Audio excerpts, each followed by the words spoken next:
vulgar and misleading memes and images and attacks about the vice president online. And that could preview a tough or mean approach he could take at the September 10th debate. Harris reportedly ramping up her debate prep with an eye on differentiating herself while also building on the Biden legacy. Everyone knows she's his VP. Everyone knows she is a quasi-incumbent in that sense, but she's also continuing to try to plan how to hit those marks, separate herself. And NBC is reporting that her aides also want to use the debate to draw a contrast, and it could be a reverse echo of the last one. They hope to cast Donald Trump as full of broken promises and in a, quote, diminished state. Now, that debate is within 2 weeks. Early voting in some key states begins next month. And it is now just 67 days until Election Day. What does that mean? If you follow all this stuff closely, you've been in it for a while. You might have been one of the people following whether Joe Biden was going to get in or out in those couple of weeks where that was big news. But we can tell you, and we have the data on this, most people do not follow that. But they do watch the debates. That Biden-Trump debate of 2020, the COVID debate, back then, it drew over 80 million viewers. The last Biden-Trump debate, I don't have to tell you, it had a seismic effect on the race and dislodged Joe Biden in a way and created now the renewed Democratic enthusiasm around Harris. This next debate, the official start of the general election here next week after Labor Day, these next few weeks are by every measurable indicator going to be the most significant for both candidates. So where do we go from here? Well, political analyst Juanita Tolliver and our own colleague, Rachel Maddow, producer and author Steve Bennett, join me in 90 seconds.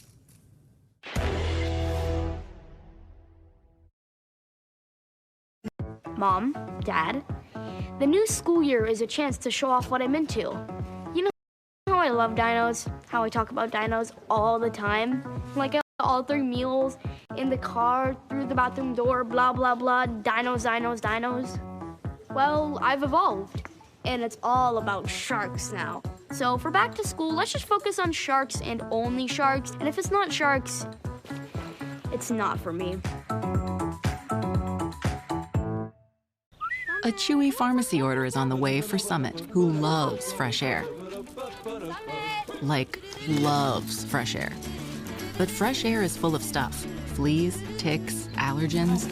So her parents use Chewy for all her prescriptions. Fast delivery means they never miss a dose. And great prices mean more funds for more fun. For quality meds and great prices, for life with pets, there's Chewy.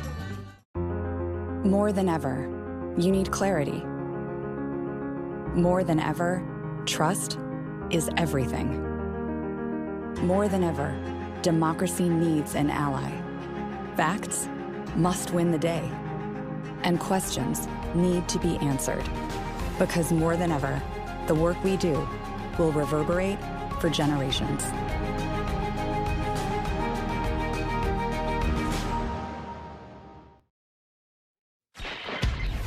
We need someone on that stage who has the ability to go toe-to-toe with Donald Trump and someone who has the ability to rebuild the Obama coalition and bring the party and the nation together. I believe I am that candidate.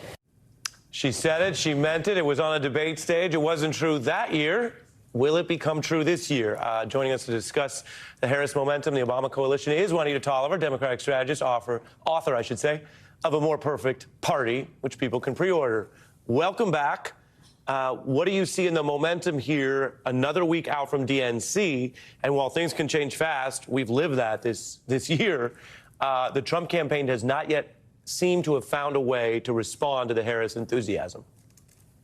Right. That's completely what it is, Ari. There is still no response as Donald Trump melts down on Truth Social, tweeting, posting, calling into morning shows to the point that his comms director doesn't even know what he's doing. But they don't have a response to be able to box in the vice president.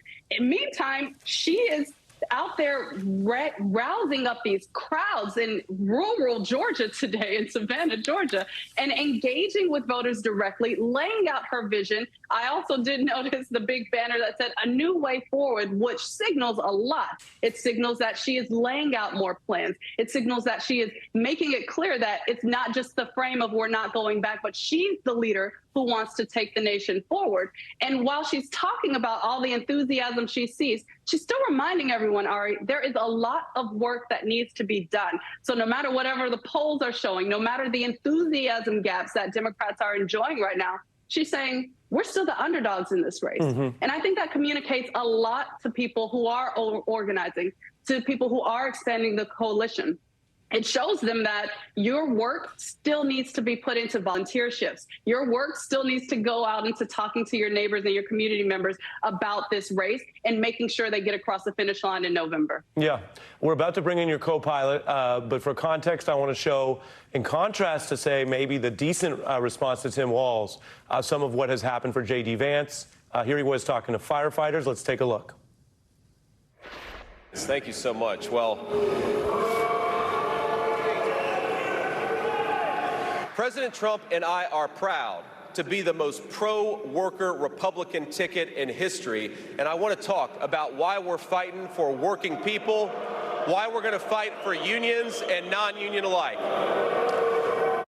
Is it harder to lie with a live audience? We bring in our second guest on this point. Steve Bannon is a producer and editor of Maddow Blog here on MSNBC, and he has a new book, Ministry of Truth, Democracy, Reality, and the Republicans' War on the Recent Past. I can tell you Rachel loves it, voiced it. We're going to get into it, but we'll start with the other news.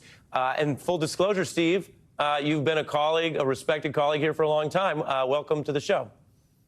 It's a pleasure to be here, Ari. I especially appreciate the lead in that clip of J.D. Vance was a classic. Well, it's an instant classic, and part of politics is putting the best spin on things. I try to call it straight. We've covered Democrats and Republicans who are spinning their record, who are changing it up. But what do you see, again, in a contrast to Walz, that J.D. Vance's effort to spin, people can debate his economic record, or, according to the union members, many of them, and they have a voice in this, Steve, would say lie about the labor policies of Trump and Vance? Yeah, this is a recent history that's going to be awfully tough for the Republican ticket to rewrite. I mean, I think it's no secret that Donald Trump and J.D. Vance and the entire Trump administration was actively hostile towards labor unions throughout Donald Trump's presidency. And so for J.D. Vance to go to Boston today and suggest that somehow that he and his running mate are going to be supportive of labor unions, it's bizarre. It's ridiculous. And it's not surprising that that kind of rhetoric would generate boos from the audience, because I think the audience knows better. Yeah, and it goes to sort of something you and Rachel have worked a lot on, which is the difference between traditional debates in politics and the outright lying that tries to disappear current or recent history. And we're going to get into that. Juanita, sometimes there are stories that they might fit a narrative, but the early reporting is not sturdy. And we try as best we can to get the facts first. So on the beat, for example, we didn't immediately go to this Arlington Cemetery story because initially there wasn't a lot of firm footing. There's been a lot more reporting and an official response from the military wing that makes the Trump campaign look pretty bad here. I have the photo of Trump at Arlington Cemetery. There he was. The incident here is reporting now that a Trump aide was basically pushing aside someone who actually works at the cemetery. This is basically the military cemetery to honor these people, these heroes, but that they were sort of pushed during the actual commemoration.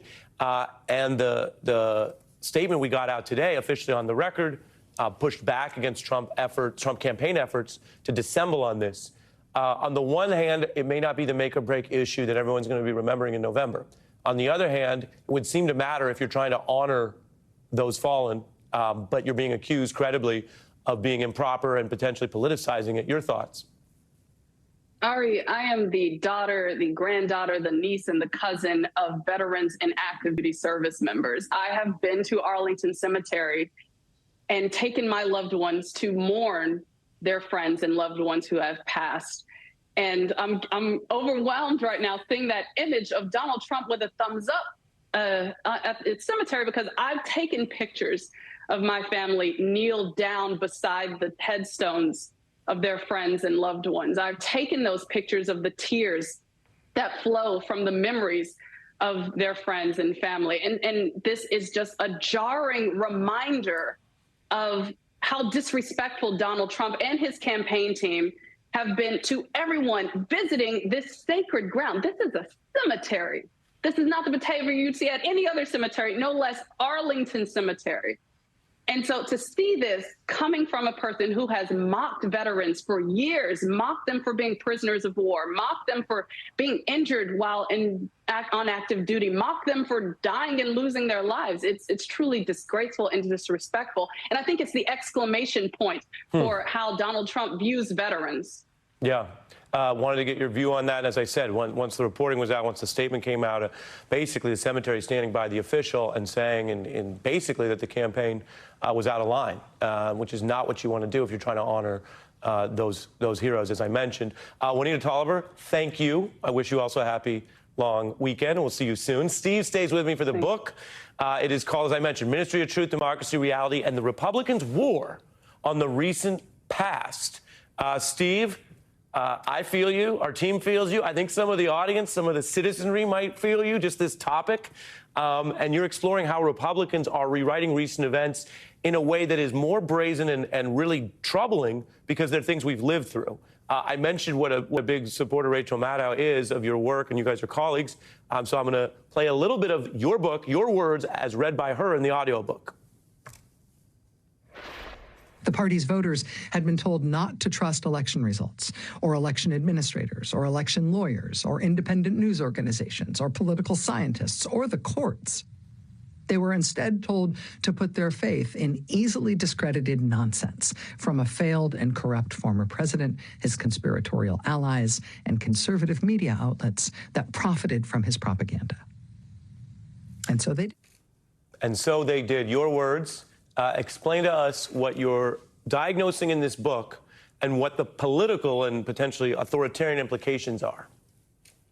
Well, right, exactly as you described it. I think we're looking at a situation right now in which Republicans, from Donald Trump to the rest of his party and to his allies, conservative media and others, have taken a systemic approach of not just lying, but rewriting the experiences that we all had from January 6th, the federal response to COVID, to the Trump-Russia scandal. And the impact of that is enormous. It affects legislation, it affects elections, but most importantly, I think it affects democracy, because democracy works at a foundation of shared experiences and shared facts.